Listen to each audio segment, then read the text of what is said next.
जय हिंद दोस्तों। तो क्या हाल है, मैं हूं विकास। तो आज मैं आपको कक्षा 10 2022 बोर्ड एग्जाम के लिए विज्ञान का बताने वाला हूं कि आपको क्या क्या पढ़ना है। अगर आप केवल इसे पढ़ लेते हो तो आपके 70 में 70 नंबर पूरे क्लियर हो जाएंगे।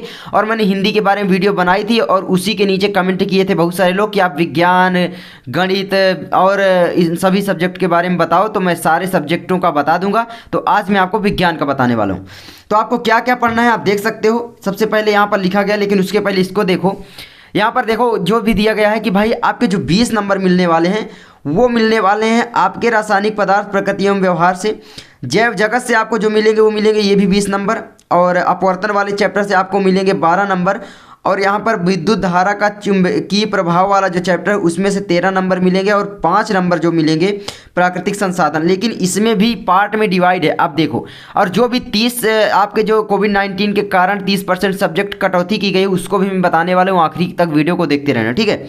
तो यहाँ पर आप देखो ये आपके 20 नंबर मिलेंगे। इसमें आपके कौन कौन से चैप्टर आएंगे तो मैं आपको बता दूं। देखो यहाँ पर कि रासायनिक पदार्थ इसमें वाले में आएंगे, रासायनिक अभिक्रिया एवं समीकरण वाला पूरा चैप्टर आएगा।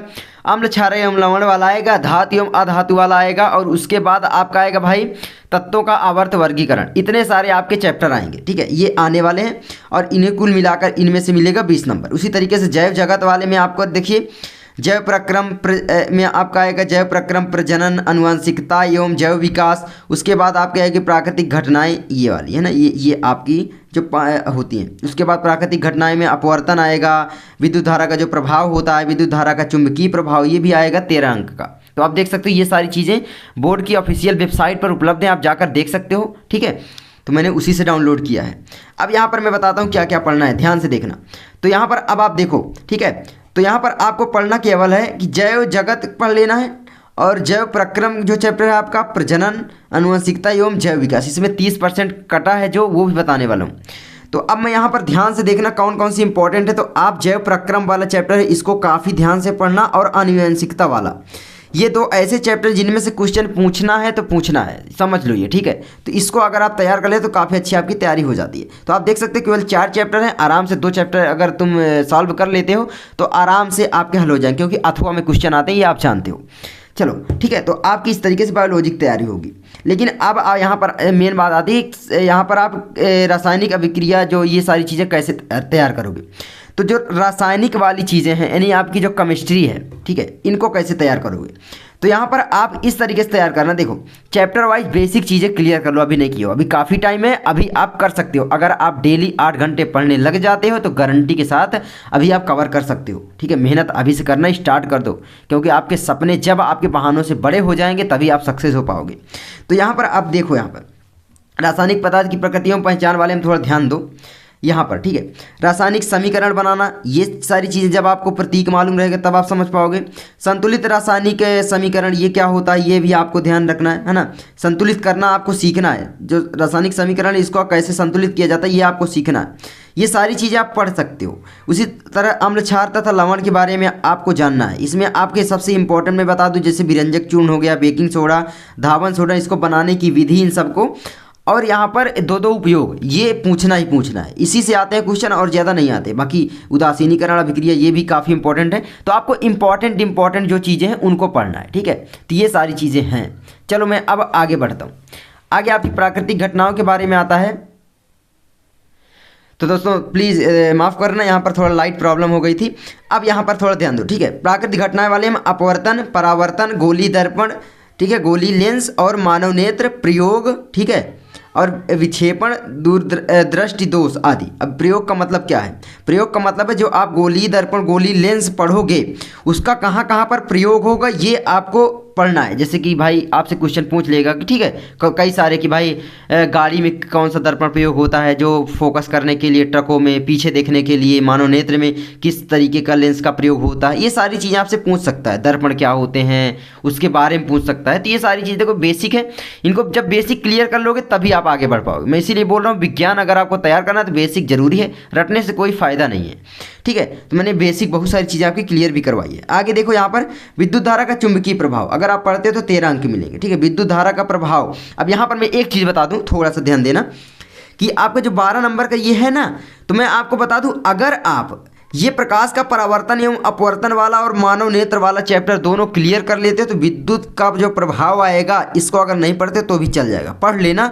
लेकिन अगर मान लो आपके पास टाइम नहीं बचा तो भी आपके काफ़ी अच्छे नंबर मिल जाएंगे, क्योंकि अथवा में जो क्वेश्चन होते हैं जैसे एक परावर्तन वाले में से देगा, एक इसमें से देगा, और अथवा में लिखा रहेगा कि दोनों में से कोई एक तैयार करो। तो अगर आप इसको तैयार करे रहते हैं तो इसकी ज़रूरत ही नहीं पड़ेगी, इसीलिए मैं बोल रहा हूँ। ठीक है, जो आपका जैसे न्यूमेरिकल आते हैं तो न्यूमेरिकल अगर इसमें से देगा तो अथवा में एक इसमें से देगा, तो दोनों में से कोई एक करना होगा। तो आप परावर्तन वाला अच्छे से तैयार कर रहोगे तो कर लोगे। बाकी अगर पढ़ना चाहते हो काफ़ी अच्छे से पढ़ सकते हो, आपके ऊपर डिपेंड करता है। ठीक है, तो ये सारी चीज़ें हैं।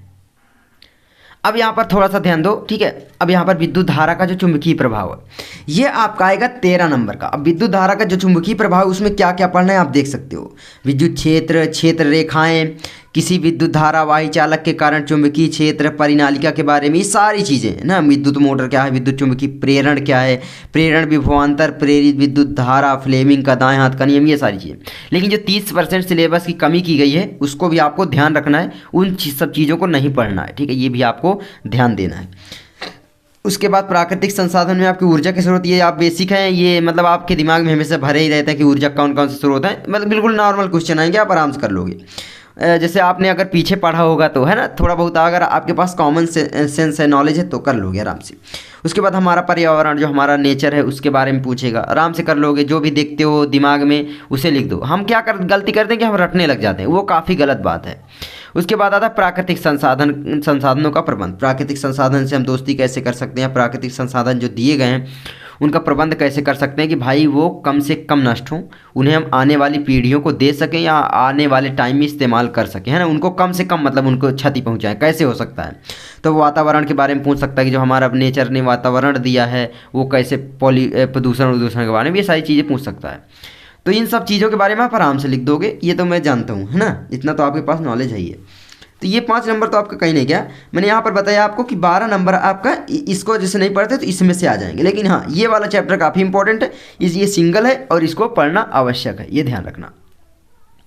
तो यहाँ पर आपको पता चलता है भाई साहब कि 13 नंबर केवल एक चैप्टर से पूछा जाएगा फिजिक्स। आप देख सकते हो केवल एक चैप्टर से 13 नंबर और इन दोनों चैप्टर से 12 नंबर। इसीलिए मैं आपको बोल रहा हूँ कि सबसे पहले आपको ये वाला चैप्टर कंप्लीट कर लेना। लेकिन उसके लिए आपको ये चैप्टर कंप्लीट चाहिए, तभी आप इसको कर पाओगे। मतलब भाई एक एक सीढ़ी ना चढ़ोगे अगर ऊपर चढ़ना है, नहीं तो फिर सीधे नीचे ना गिर जाओगे।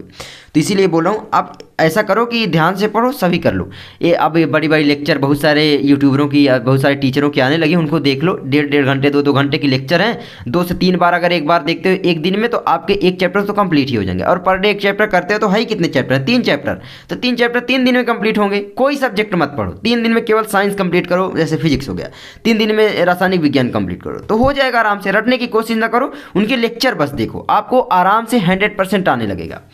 चलो अब मैं बताता हूँ आपको कि 30% जो सिलेबस में कमी की गई वो कौन कौन सी है।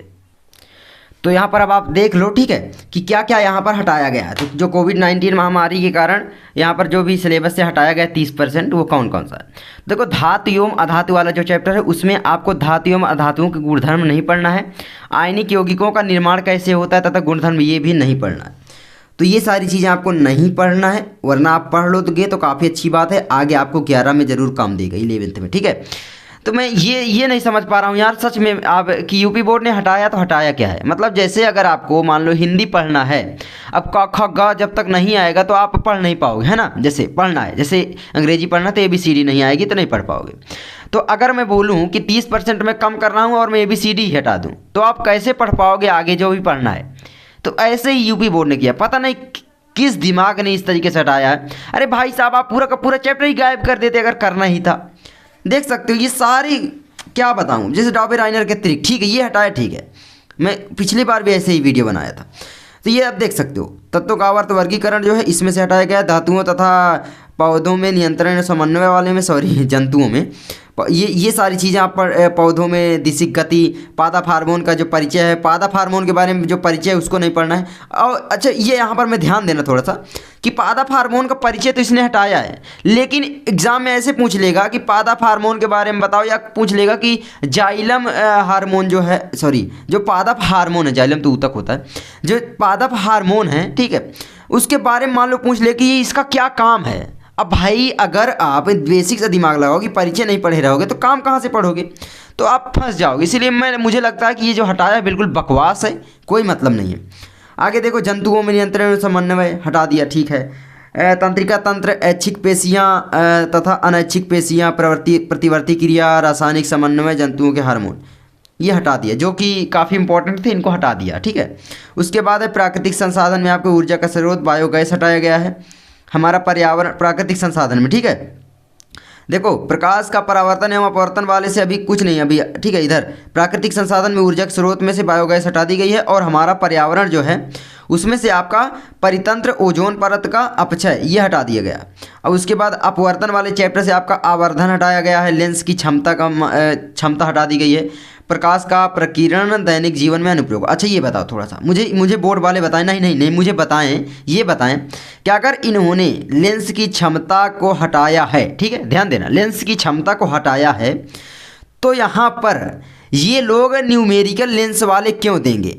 न्यूमेरिकल, ये मुझे जवाब चाहिए। अगर ये न्यूमेरिकल आते हैं तो महा बकवास कर रहे हैं ये लोग, क्यों? क्योंकि ये न्यूमेरिकल भाई अगर आप करोगे तो लेंस की क्षमता का जो मात्रक है, लेंस की क्षमता है उसको, वो तो आपको मालूम होना चाहिए ना कि इसका मात्रक डायोप्टर है। अगर नहीं लिखोगे पूरा क्वेश्चन खराब हो जाएगा। तो मैं यही नहीं समझ पा रहा हूँ कि इन्होंने हटाया, तो हटाया क्या है, मैंने बताया ना आपको। तो आगे देखो, यहाँ पर जैसे यहाँ पर प्रकाश का प्रकीर्णन दैनिक जीवन में अनुप्रयोग, प्रकाश का प्रकीर्णन दैनिक जीवन, जो प्रकीर्णन का अनुप्रयोग हटा दिया गया, तो ये ठीक है, प्रकाश का प्रकीर्णन एकदम सरल था, हटा दिया। मतलब कठिन वाले जो टॉपिक उनको नहीं हटाया, लेकिन जो मतलब जो बेसिक वाले उनको हटाया कि भाई आपको पढ़ने ही पड़ेंगे। क्या यार। विद्युत का प्रभाव, विद्युत का जो प्रभाव वो भी हटाया गया है। दैनिक जीवन में अनुप्रयोग, दैनिक जीवन में इसका उपयोग, ये हटाया गया, ठीक है। विद्युत का दैनिक जीवन में क्या प्रयोग है, विद्युत का प्रभाव वाले में वो हटा दिया गया। बेसिक चीज़ तो हटा ही दी गई। विद्युत धारा का चुंबकीय प्रभाव में दिष्ट धारा की तुलना में प्रत्यावर्ती धारा के लाभ, घरेलू विद्युत परिपथ, 30% इन्होंने कहाँ हटाया है, किस तरीके से हटाया पता नहीं। तो आप देख सकते हो, तो इतनी सारी चीज़ें हटा दी गई हैं, ठीक है। आप देख लो ये सारी चीज़ें, तो चलो इनको आप तैयार कर लेना। तो इतनी चीज़ें आपको विज्ञान में पढ़ना है, आपके नंबर बिल्कुल फिक्स हो जाएंगे 70 नंबर। कितने नंबर? 70 नंबर। लेकिन आप देख रहे हो कितना ज़्यादा पढ़ना है, तो इसलिए अभी से पढ़ना स्टार्ट कर दो। ये कोई हिंदी नहीं है, मैंने हिंदी में आपको बता दिया बिल्कुल सरल सरल, तो आप सोच रहे विज्ञान भी ऐसे ही है, नहीं। आपको अभी से पढ़ना स्टार्ट कर देना है, बेसिक चीज़ें क्लियर करना है, उसके बाद आपको आराम से हर चीज़ें आ जाएंगी। तो आई होप आपको ये वीडियो अच्छी लगी होगी। अगर अच्छी लगी तो लाइक कर देना, चैनल पर नए हो तो प्लीज़ सब्सक्राइब कर देना। तो प्लीज़ आप चैनल को कम से कम भाई साहब सब्सक्राइब तो कर ही दो, ठीक है। नीचे ऐसे बटन है, उस यहाँ पर सब्सक्राइब लिखा है, दबा दो, जो भी होना है हो जाएगा ऐसे। और हाँ, वीडियो को लाइक कर देना भाई साहब, ठीक है। वीडियो को प्लीज़ लाइक तो कर ही देना, ठीक है। तो यहाँ पर मैं थोड़ा सा लिख देता हूँ ताकि आप कर दो, है ना।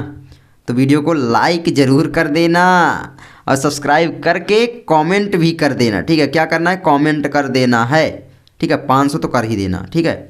चलो 500 लाइक 500 कमेंट हो जाने चाहिए फटाफट। मैं मिलता हूँ आपसे अगली वीडियो में। जय हिंद, जय भारत।